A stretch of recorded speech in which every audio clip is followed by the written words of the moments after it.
guys. Basta malapit na mag-uwi, ganun ang gawin ng operator guys. Oo, tingnan mo guys.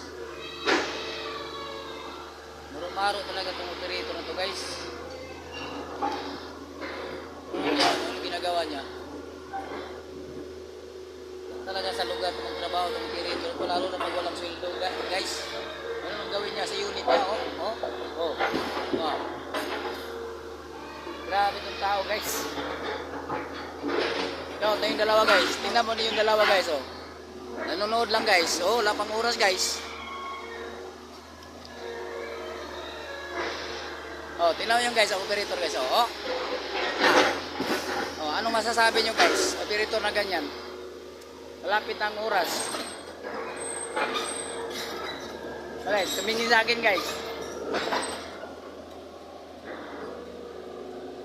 Oh, tingnan mo guys. Ang ganda-ganda ng pwesto ng pader, sinira niya. Oh. Ano guys? Ganyan lang ugali ng operator namin guys pag walang sweldo. Nah. Tingnan mo guys. Tak. Galit yan guys, hindi pinasiin ang amo namin. Nah. Tingnan mo guys.